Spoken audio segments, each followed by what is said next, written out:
กูเล่าว่ามาจากไหนแบบไหนเป็นจากไหนนะครับมีสินค้าอย่างแน่และธุรกิจของพัสกูเล่าเดินไปจากไหนแบบจากไหนนะครับผู้ใดเขามาร่วมธุรกิจพัสกูเล่าเป็นอย่างที่มีกระปุกรองงามๆเลยผู้ใดอยากรอในยกมือมีบ่ผู้อยากรอผู้อยากงามเลยนี่อยู่บ่ผู้อยากงามมาพัสกูเล่ามาพัสกูเล่าแล้วท่านสิรอสิงามเห็นบ่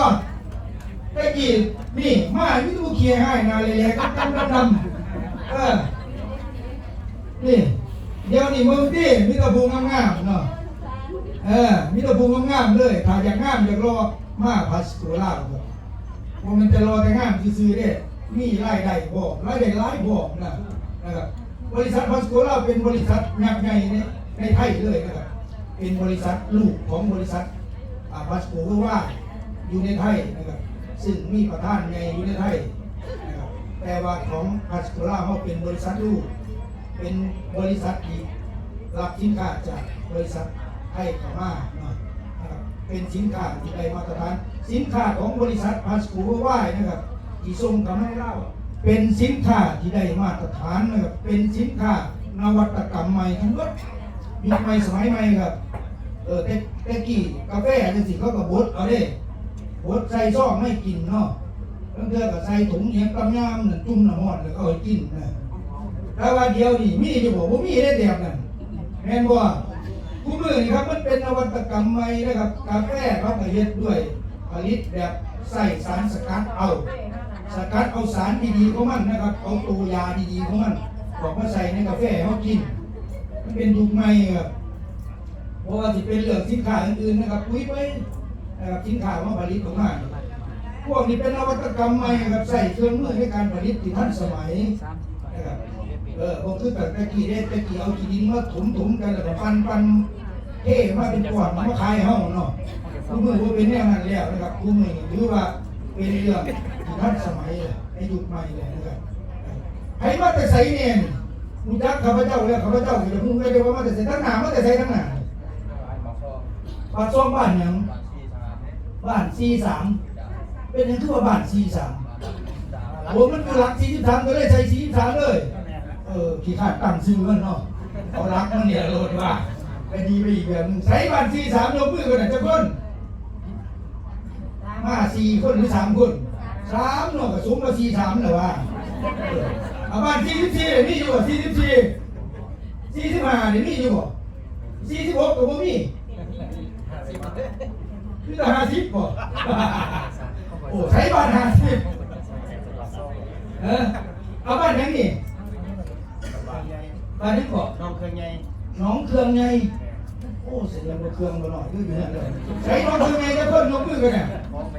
จะคนมาผู้เดียวนี่บ่โอ้ยอะไรมาจะได้ว่ามาผู้เดียวว่ะคือมาเป็นว่ะข้างหลังเนี่ยมาจะใส่บ้านนั้นเกาะบ้านหน่วยหน้าแสดงว่าหน้าเราอยู่หน่วยที่ดี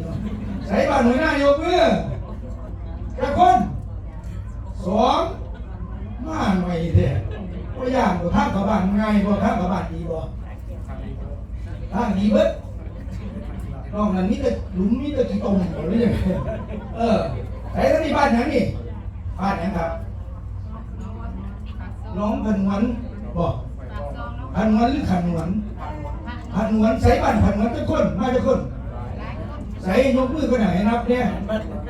ยกสูงโอ้ยยกมือเขาที่แหนบหูไว้นะไปที่หูเนาะยกมือสูงโอ้1 2 3 4 5 6 7 8 9 10 11ใส่กี่บ่12ตบมือให้บ้านพันวันโอ้สุดยอดบ้านหยังบ้านนี่ทั้งนี้บ้านหยังบ้านนี้เกาะบ้านดงโอ้บ้านดงแสดงว่าบ่มีปลามีปิ่งหมดเลยดงเลยเนาะเสือสร้างก็หลายกว่าตัวบ้านดงยกมือโอ้บ้านดงก็หลายขึ้นเอายกมือบ้านดงทั้งนี้เด้ใช้บ้านหยังอีกครับบ้านหยังนี่หวยไส้หวยสั้นที่ไปทั้งเรียกจันทร์เลยบ่ที่เพศมันเข้าห้องเพศเหมือนนั่นบ่อยู่ใส่บ้าน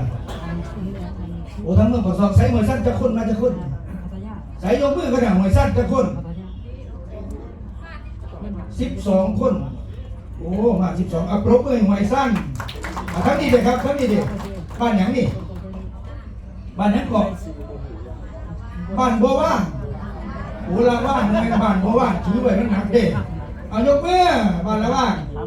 โอ้ละว่างก็มาอะไรเอาปรบมือละว่างครับทั้งนี้เลยครับบ้านหยังนี่บ้านนั้นก่อนบ้านหนองแหล่เมื่อปากซองน้องแหล่มาจะคนนี่ใช้ล่ะน้องแหล่อยู่ใช้น้องแหล่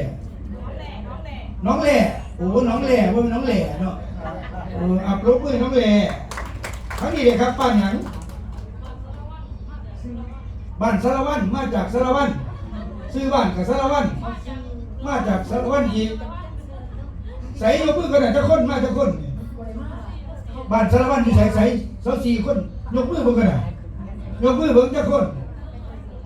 แม่นเบิดบอกโอ้ไปเข้าห้องน้ำบอกแล้วว่าจะกินหลายเนาะคนไหนหลายดิคักโอเคนะครับบริษัทของเรานะครับขยายไปหลายประเทศเนี่ยพี่น้องเพราะเดี๋ยวนี้แต่ลาวอย่างเดียวนะครับเขมรก็มีแต่ว่าตอนนี้เขมรกับทางบ้านของข้าพเจ้าบอกให้ถือกันท่านพี่น้องไปฟังข่าวเพิ่นบอกว่าถือกันโดยเถียงกันมาง้องมาแง้งอยู่จังหน่อยไทยก็ว่าเสียหัวเอาน้ำบักจับไปครอบไปก็แก้น้ำบักจับไป3 กิโลขายเฉยอีกเนี่ยไรเนาะว่าไม่เล่นนิดหน่อยกันได้เลยไปทางเขมรนะครับแล้วก็ไปทางพม่าตอนนี้เขากำลังเข้าสู่เวียดนามก็จะรับซื้อสินค้าของเราเพราะว่าสินค้าของเราเป็นสินค้าที่ได้มาตรฐานระดับโลกนะครับหรือว่าเป็นสินค้าที่ปลอดภัยนะครับเป็นแอร์แกนิกนะครับเป็นชีวภาพนะครับเป็นนาโน100%นะครับพี่น้องไปใส่นะครับที่ปลอดภัยนะครับเราต้องไปใส่สารเคมีอย่างมากนะครับเพราะว่าเคมีมันเจ็บเขาป่วยเขาโซ่เรื่องมากับตายนี่จากลูกจากเมียตายนี่จากผัวอยู่ที่เราผัวเขาเมียไหมผัวตายเนี่ยเอาผัวใหม่อยู่สรุปแล้วมันเป็นน้ำมันนั่นแหละเพราะฉะนั้นเราจะไปใส่กับสิ่งมันบดีหาสิ่งที่ดีสมัยใหม่ครับปลอดภัยนะครับสำหรับครอบครัวเขาบอก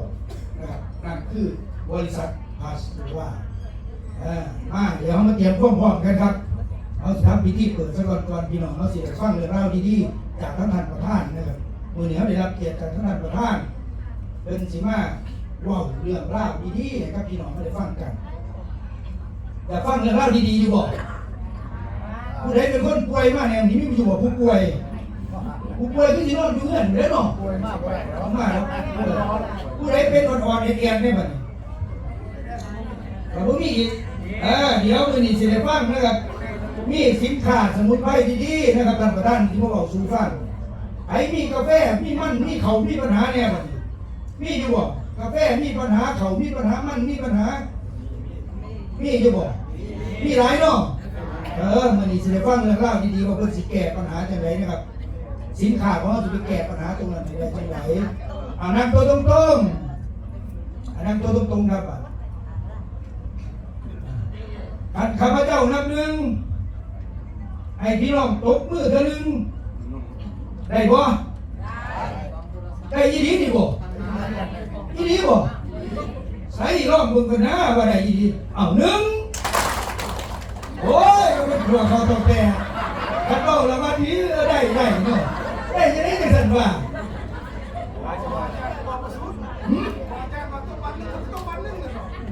ไก่ต้มปันเยอะเลยแล้วไม่ต้มไหลดิมันบอกว่ามันหัวเขาต้องแปรไปโค้งอยู่เอาไหมท่านข้าพเจ้านับ1ให้ตบมือเท่านึง1คือนะคือเอาไหม1ได้การท่านข้าพเจ้านับ2กำปั้นขึ้นมาแล้วก็ห้องดังๆว่าพัสโกล่าได้บ่ว่าได้อีกแล้วเนี่ยคือ2จะมีแห้งเลยมันใส่มันเลยทั้งหน้ามีแห้งอยู่ข้างหลังนี่ก็ค่อยกันได้ดอก2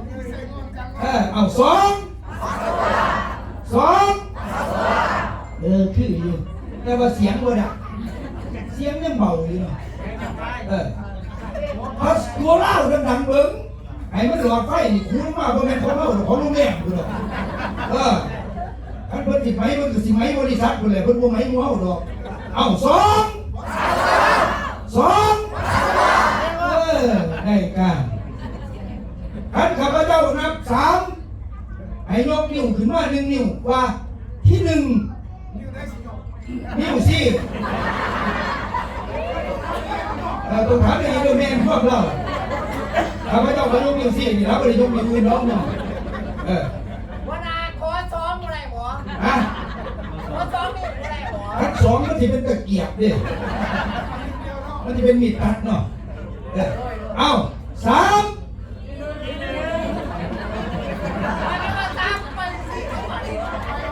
ในห้องดังๆว่าที่1ได้บ่มาได้อีกแล้วเอา3เอา1โอ้ยเห็นเลยมาทั้งไหนเลย1ก็เห็นอย่าง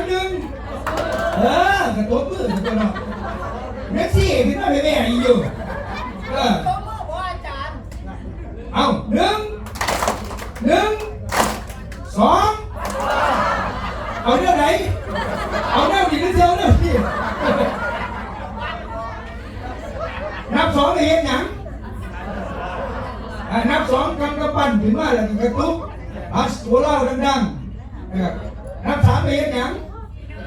ที่1เอาไหมเอา1 2 3เอาเรื่องไหนเอาเรื่องไหนแต่มันถึงได้โอ้นั่นมันต้องถึงได้เนาะนะครับเดี๋ยวเขามาเข้าสู่เรื่องเล่าที่ดีนะครับวันนี้ได้รับเกียรติท่านรองประธานมือดีเพิ่นมาท่านประธานกับรองประธานนะครับเพื่อมาให้พี่น้องเข้าใจเรื่องเล่าต่างๆของบริษัทอาชีพเล่าเฮานะครับพร้อมที่พบกับพี่น้องนี่พร้อมที่พบกับทะเลาะหรือยังพร้อมมาพร้อมเสียงปรบมือดังๆต้อนรับทะเลาะเป็นอย่างนี้เชิญครับ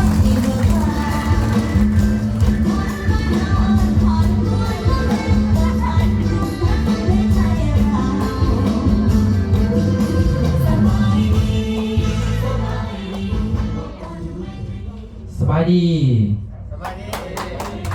ครับวันนี้คือว่าเนาะผ่านมาคือบ่เทียบกันนี้เนาะแต่ว่ารอบนี้อุลายครับกันนี้มาที่ทางไหนเนี่ยเนาะลายเขตบ่ลายเขตลายเมืองเนาะเพื่อใช้เวลามาเจอกันนี่บ่ได้ธรรมดาเนาะสำหรับพาสโกเฮาเนาะจัดงานเป็นไต้หวันสุดท้ายของปีเนาะเฮาก็เลยมาร่วมกันมาพบปะกันลักษณะสิแต่ว่ามื้อนี้ก็มีหลายอย่างที่เฮาจะได้เห็นด้านเนื้อในข้อมูลเนาะการนำใส่ปุ๋ยการนำใส่ตัวสินค้าต่างๆที่เป็นแนวไรเนาะเขาก็คอยตามเป็นกันเนาะฉะนั้นพอเดินของเราคอยนับซื้อเนาะของเราซื้อเพชรเสวียงเดินพันเนาะเป็นนามของประธานบริษัทพาสโกล่าเนาะซึ่งเป็นวินัยคณะขับเคลื่อนเนาะระบบชาบิเตอร์อะคาเดมี่หรือระบบพิมพ์ช่องหาเนาะในการกระจายตัวสินค้าของเราเนาะแต่ละพื้นที่ลงพื้นที่และคณะทีมงานของเรานั้นเนาะใส่ว่าก่อนจะเข้าเนื้อในของเราเนาะข้าพเจ้าขอเกี่ยวกับที่ไปที่มาของบริษัทของเราว่าบริษัทเขาอยู่ใช้เป็นยังไงเนาะที่นั่งอยู่ดีมีคนเคยมาหรือเปล่ามีเคยมามองงานได้หรือเปล่าไม่เพิ่นเนาะไผเก่าย่อมือขึ้นชีวิตนักวันให้ไม่เพิ่นไม่เพิ่นเนาะเพราะว่าเขาที่จริงเขาจัดงานหลายครั้งเนาะเพราะว่าเป็นยุคแกล้นเนาะเอราวัณนะครับโคงแหมใหญ่แต่ละจุดเขาได้ไปเพื่อเป็นการเพื่อยังไปเพื่อว่าเผยแพร่เรื่องข้อมูลตัวนี้แหละเนาะในการเปิดตลาดเนาะแต่ว่ายังบ่พอเนาะมื้อนี้ได้สิได้ยินสิได้เห็นเนาะเสียงทางประธานรองประธานคณะของเฮาแล้วก็ตัวสินค้ามื้อนี้ก็ครับข้อมูลเต็มๆเนาะแล้วก็มีหลากหลายเนาะตัวที่เฮาจะมาแจกที่งานเฮาเนาะสินค้ากองอยู่นี่เนาะผู้ใดจะเป็นผู้ที่โชคดีแล้วมันใหญ่อาจจะเป็นโทรศัพท์บ่เนาะiPhone 17เอาบ่เซฟบัดนี้คือจังได๋ผู้คนบัดนี้เนาะมีแต่เครื่องเดียวเดี๋ยวคุณมาโทรศัพท์ยังเราจะมีโทรศัพท์นำไปเนาะโอ โอเคเนาะสันว่าก่อนอยากเขาว่าหลังเนาะเขาจะข้อเกินเกี่ยวกับที่ไปที่มาของบริษัทมาเนาะไปอยู่ในหมู่แบบไรมาอยากใช้สันว่างานของเขานี่เราเป็นงาน S1 แกรนเนาะเกิดว่าแกรน OPP เนาะเป็นงานเปิดตลาดเกี่ยวกับปุ๋ยของเกษตรกรเขานี่เนาะแล้วก็เป็นงานที่เขาจะมอบไปเกิดว่าเป็นใบคนที่เขาผ่านโปรในการเที่ยวเนาะเที่ยวเขามันก็จะมีพัทยามีเชียงใหม่เชียงรายเนาะขี่ยุ่นไปเนาะแล้วก็ตัวพัทยาแล้วก็มีอีสานไปเนี่ยเนาะแต่ว่ามื้อนี้ผู้ใดที่เขาผ่านก็จะได้ขึ้นมาหับเนาะบนเวทีเนาะแต่ว่ามีจะทานเนี่ยก็มีได้สิ่งนี้เนาะแต่ว่าผู้ใดอยากไปร่วมนอกมือเถื่อกับมีความสนใจกับสื่อสินค้าได้โปรแล้วก็ได้รับน้ำมูเช่นเดียวกันเนาะมื้อนี้ก็มีกันเนาะแต่ก็เบิ่งไปในอย่างมันจะเป็นอะไรเนาะ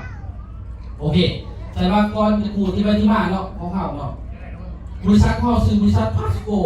ลาวเขาเนาะจำกัดเพียงผู้เดียวสำนักงานเขาตั้งอยู่บ้านแก้วสัมพันธ์นครปักซีแพทย์บริษัทเขาเนาะอยู่รัก2แพทย์ชิดหมอกเนาะหลายทานอยู่นี่กนาจะหูนี่แหละเนาะแพทย์ชิดหมอกรัก2เนาะจุด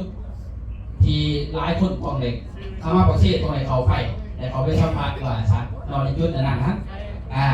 สันว่านี่บริษัทนี้เนาะเป็นบริษัทเกิดว่าเป็นอีกสาขาหนึ่งเนาะของบริษัทแม่คือบริษัทพาสโกเวอร์ไวแห่งประเทศไทยเป็นบริษัทแม่เนาะคือเป็นต้นกำเนิดของบริษัทพาสโกลาเนาะสันว่านี่บริษัทที่นี่เนาะเกิดไว้แล้ว4ประเทศปัจจุบันนี้มันจะมีทั้งไทยมีลาวมีคัมโบเดียและก็เมียนมา4ประเทศซึ่งเข้าได้เคลื่อนไว้ธุรกิจฝ่ายนี้สิเป็นเรื่องการเกษตรสิเป็นเรื่องสุขภาพต่างๆของเฮาแม่นได้เคลื่อนไว้ในแต่ละประเทศนะบนพื้นฐานของนิติธรรมที่ถูกต้องถูกใจและถูกกฎหมายนะในที่นี้เนาะผู้ที่ก่อตั้งบริษัทพาสโกเวอร์ไวก็คือท่านอิสริยธรรมวงศ์วัดองศาเนาะซึ่งเป็นดูแลใน4ประเทศเนาะการกระพร้อมด้วยทั้งภรรยาของเพิ่นเนาะทานธนพรมุขกำไรเป็นคณะกรรมการบริหารสูงสุดในการดูแลเนาะ4ประเทศเนาะในการดูแลการเคลื่อนไหวต่างๆเนาะการสร้างสิสันว่า2ทานเพิ่นเก่งคนละอย่างเนาะเพิ่นจะแบ่งกันในการทำงานคือบอสใหญ่เพิ่นจะเก่งเรื่องสุขภาพคือการเกษตรเป็นหลักเพิ่นเก่งเรื่องตัวนี้เนาะ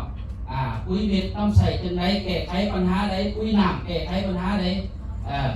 จะใส่ไปแล้วมีตอบโจทย์หรือตัวมีตอบโจทย์ควรไปปรับปรุงตัวใดเนาะเพิ่นจะทุกกระบวนการในการให้พืชกินเนาะนี่คือบอสใหญ่เพิ่นเก่งเรื่องนี้ส่วนทางชีพยาเพิ่นเนาะเก่งเรื่องสุขภาพเนาะเป็นพยาแนวไหนเนาะเพิ่นมีตัวสินค้าที่ผลิตออกมาเพื่อไปช่วยในการบำบัดรักษาต่างๆเนาะเจ้า2ทานคนนี้เก่งคนละอย่างฉะนั้นแบ่งกันบริหารที่เป็นรูปแบบที่ชัดเจนว่าซะเนาะเจ้าคนสุดท้ายดูแลนำกันเนาะสถิติของเพิ่นเนาะในการที่จะมาดำเนินธุรกิจแต่ละประเทศเนาะเพิ่นเคยว่าเปิดบริษัทแล้วก็เป็นบริษัทมาแล้วเนาะหนึ่งเกี่ยวกับตั้งเนาะตั้งเกี่ยวกับระบบไม้ที่เปิดต่างๆเนาะโซชีไม้ที่เปิดต่างๆตัวนี้ที่2แมนเพิ่นจะเป็นประธานกรรมการบริหารบริษัทพาสโกเวอร์ไวเนาะตัวที่3คือบริษัทโอเดมอนตัวที่4คือเป็นประธานบริษัทนางฟ้าอีเกอร์และตัวที่สุดท้ายคือเกี่ยวกับเกษตร EC แสดงว่าเป็นตัวหลักและปัจจุบันนี้เพิ่นมีศูนย์พัฒนาอยู่ประเทศไทยต่อไปเขาอาจนั่งอยู่นี่มีโอกาสได้ไปสัมผัสในศูนย์การเกษตรเพิ่นเนาะอยากไปบ่ทุกท่านไปฟรีไปบ่ไปฟรีนี่ไปอยู่เนาะไปจ่ายนิดนึงนี่ไปบ่ให้ใครตอบสำคัญให้ใครเนาะตัวว่าตอบจะได้เท่าใดเนาะคือว่าเฮาจะได้ไปสัมผัสจริงเนาะขอจะเฮามาเบิ่งโครงการแนวใดที่เฮาสามารถใส่เวลากับมันเนาะตัวนี้ส่วนอัตราข้อนี้เนาะเพิ่นเกิดว่าจบเกี่ยวกับเป็นแพทย์แผนโบราณท่านบอกเกี่ยวกับบ้านเฮาเนาะ คนจะเก่งตัวนี้แล้วแต่ก่อนมันเคยเป็นพยาธิเนาะเป็นคนผู้ป่วยคนหนึ่งเนาะตัวไอโซ่อะไรซะเป็นโรคภูมิพวกโรคกันก็เป็นผู้แพ้เกี่ยวกับเนี่ยกับเพศเรียกว่าเล่าเรียกว่าผลิตตัวสินค้ามากเกิดว่ามากินมาลืมมาใส่ต่างๆจนเพศเราครับคือเราเป็นมนุษย์คนหนึ่งที่เรามามีชีวิตในหมู่ว่าสัตว์เนาะนี่ดีๆโดยธรรมดาจุดรับสูตรเนาะเกี่ยวกับแพทย์ไทยเนาะแล้วก็ทุกการเป็นไม้ของคนเนาะจะมีออกโซเชียลออกหนังสือพิมพ์หนาหนึ่งเนาะออกโทรทัศน์ออกทีวีออกข่าวแล้วก็จุดในแล้วครับต้องบอกว่าต่างๆเนาะนี่เป็นการเป็นไม้ของบริษัทเนาะสินค้าทุกตัวมันจะผ่านนิติกรรมที่ถูกต้องถูกใจและถูกกฎหมายเบิดเนาะในระดับที่เนาะในกระบวนการต่างๆเนาะในจุดนี้และสินค้าเข้ามีใบออยของหักและผ่านเข้าเลยมาในรางวัลท็อปแบรนด์อวอร์ดเนาะปี2019เนาะไปชิงรางวัลน้ำมูลและรางวัลที่เป็นห้องหักบริษัทห้องเฮาเป็นสักเกตในนิติกรรมเนาะแล้วก็เป็นตัวสินค้าที่ตอบโจทย์ในห้องหักเนาะวัดสอบเกิดเกิดว่าห้องแลบต่างๆเป็นห้องในการโครงการตัวนี้ที่ชัดเจนนะนี่สินค้าทุกตัวในนี้ของเฮาเป็นผ่านนิติกรรมที่ถูกต้องเลยเนาะในระดับที่นี่เป็นครบกว่าที่นักบริหารในฟังนั่นว่านี่ทุกขังเนาะนี่ของพวกของบริษัทพาสปูเวอร์ไวด์เนาะอยู่ในไทยนี่เป็นสำนักงานใหญ่ของเฮาเนาะอยู่อีเปียวลาดพร้าวเนาะเป็นสำนักงานใหญ่แล้วก็มีสำนักงานสาขาย่อยหลายๆบอลมาซะเนาะที่อยู่ประเทศกัมพูชาเนาะเป็นสำนักงานของเฮาเนาะผู้ใดไปเที่ยวกัมพูชาสามารถไปเบิ่งได้อยากไปบ่กัมพูชาส่วนที่ว่าท่านอยากไปมาเลยเนาะเดี๋ยวส่วนมันสงบจะคอยเลี้ยงสุภาพไปอังกอร์วัดนะพักเดอร์อังกอร์วัดก็ดีนะจุดแรงท่องเที่ยวก็เป็นมรดกอีกแห่งหนึ่งเนาะแต่ละประเทศเขาจะมีนิติกรรมที่ห้องหับศิลปินไว้ทะเบียนวิสาหกิจดำเนินธุรกิจเนาะเอกสารต่างๆในนิติกรรมเขาจะชัดเจนเลยประเทศเป็นมากเช่นเดียวกันเนาะมันจะมีสำนักงานมีนิติกรรมเช่นเดียวกันที่ถูกต้องเนาะต่อมาเป็นล่าสุดคือประเทศโซโปลาของเนาะซึ่งภายใต้ดูแลประธานในของเขาเนาะพาสโกลาสถานะแต่ละประเทศที่เป็นพาสโกก็จะใช้ว่าพาสโกและประเทศนั้นประเทศนี้เป็นที่มาของคำว่าเอาประเทศเป็นหลักคือพาสโกลาวพาสโกกัมพูชาพาสโกเมียนมาพาสโกเวอร์ไวด์ของไทยนี่สิมันจะเป็นว่าเอาประเทศเป็นตัวหยุดว่าเนาะแสดงว่ายูโซปาล่าเข้าเราบนเพื่อไต่การดูแลของทานบุตรพาพอดเนาะเป็นประธานบริษัทพาสโกล่าเนาะเป็นประธานใหญ่เนาะในการดูแลในการสีน้ำรั่วเนาะเวียดนามทั้งหมดของโซปาล่าเข้าตัวมีความชัดเจนด้านนิติกรรมมันมีไงไปทะเบียนวิสาหกิจเนาะไปอนุญาตจากปกส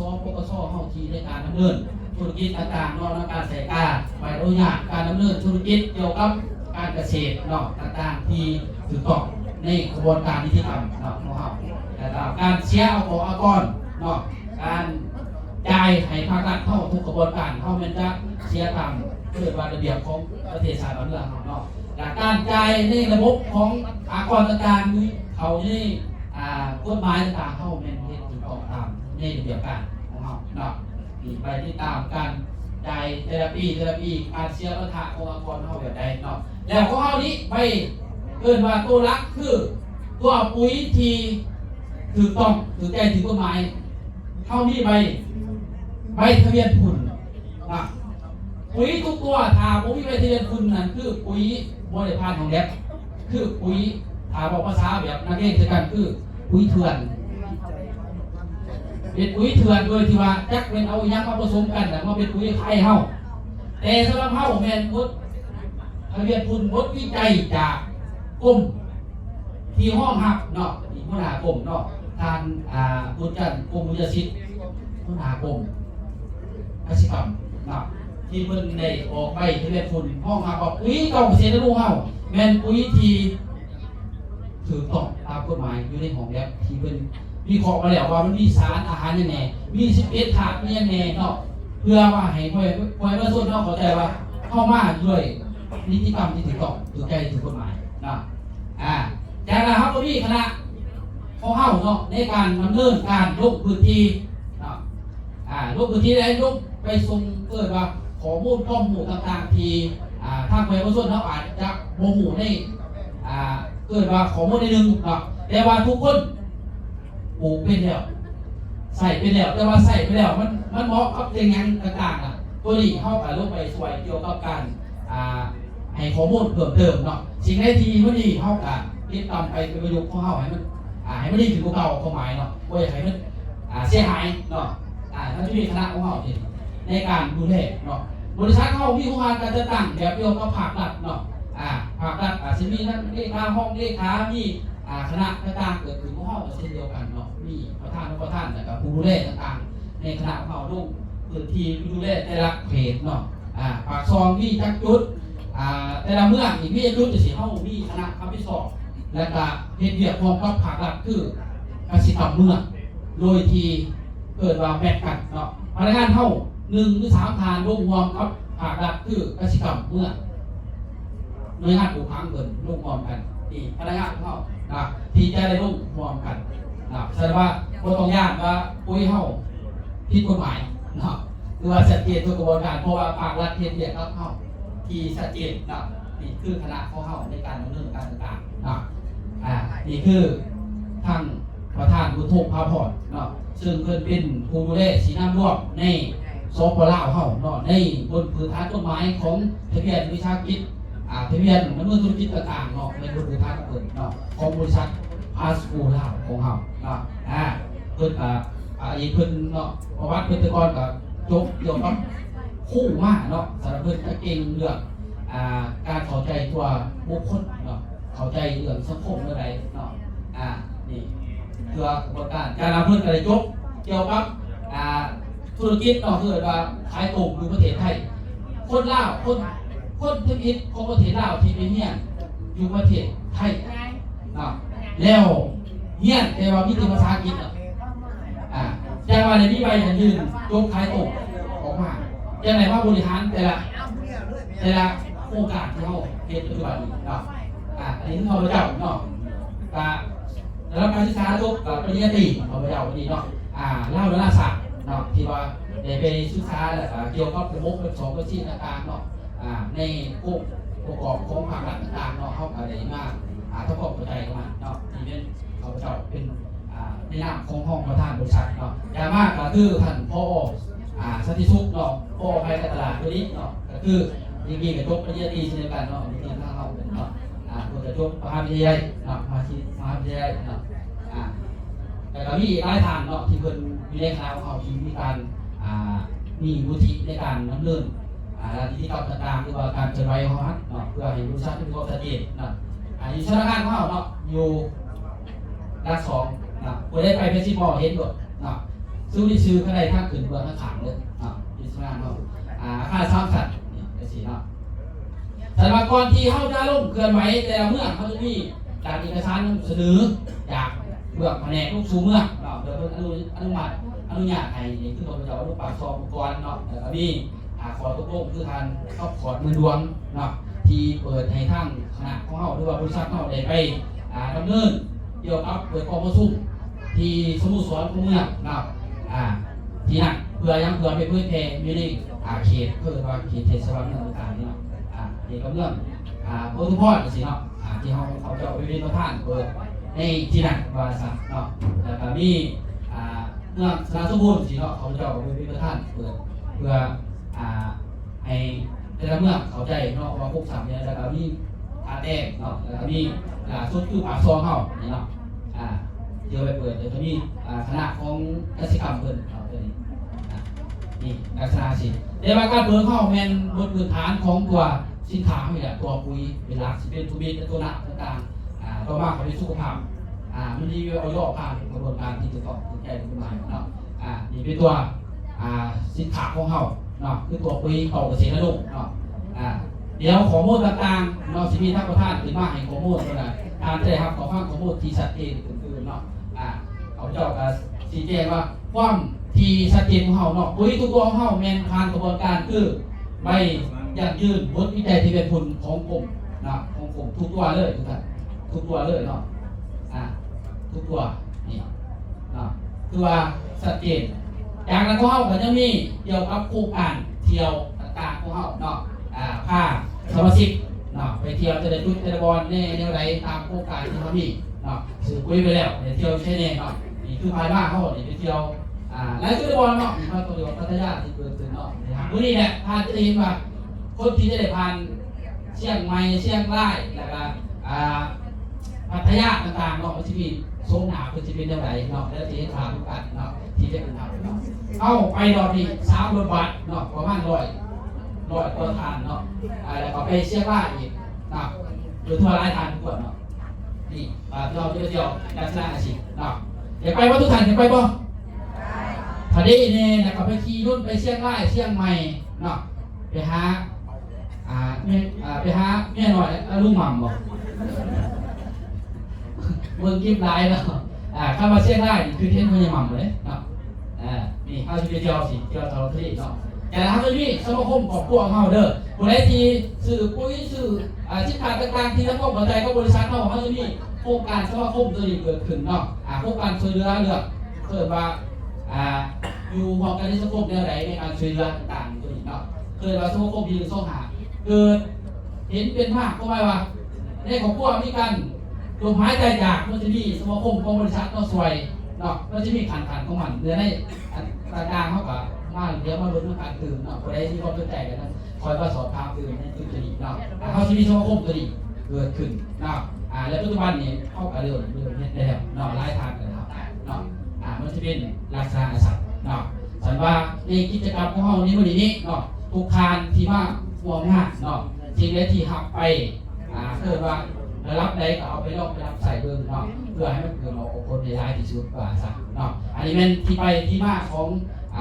บริษัทพาสปูท่าของเขาเนาะว่าของเขาว่าถึงต้องถึงใจถึงกฎหมายแบบใดเนาะของเขากับมี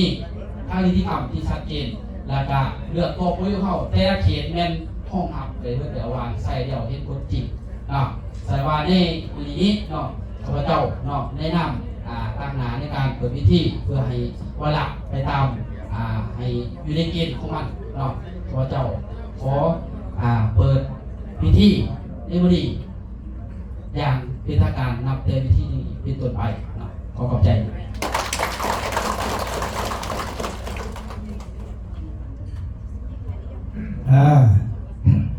อันนี้บอกครับบริษัทเนาะมอบยังให้ท่านหลายเด้บอกว่าจะเป็นสมาคมนะครับซื้อสินค้าเนี่ยไปเที่ยวฟรีนะครับนี่เดือนหน้านี้นะครับเขาจะไปเที่ยวพัทยาผู้ใดอยากไปเที่ยวพัทยา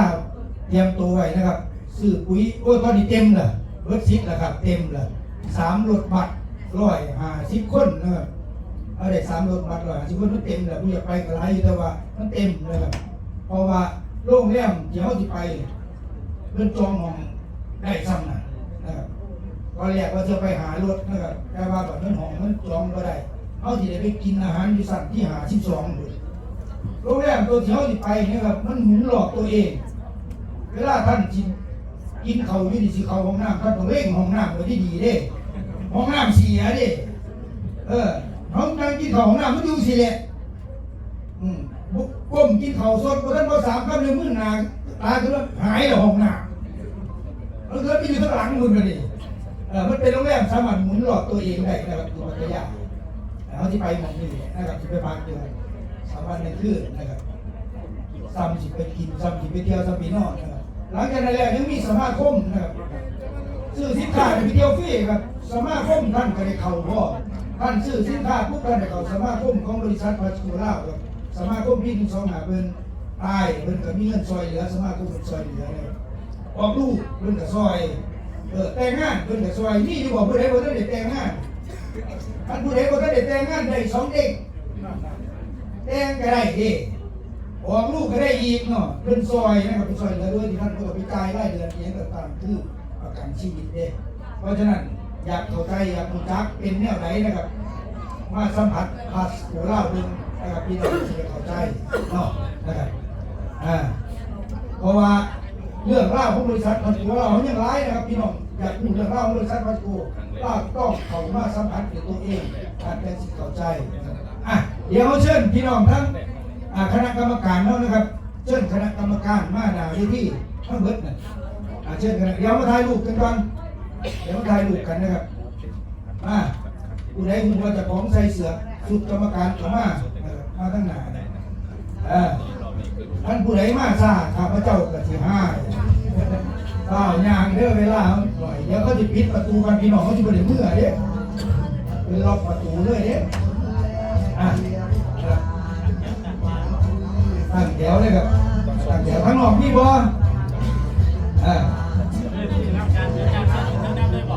บอกว่าครับเอาแต่ทั้งลุม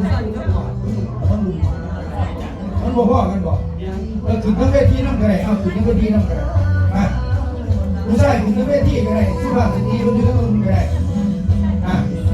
จัดย้ำอีกไม่แรงย้ำอีกย้ำมากครับย้ำมากย้ำอีกครับมาย่างไว้นิดนึงย่างไว้นิดนึงนะครับเดี๋ยวถ่ายทั้งลุมก่อนหน่อยแล้วจะมาถ่ายเริ่มไปทั้งลุมหน่อยพี่น้องได้ยินมั้ง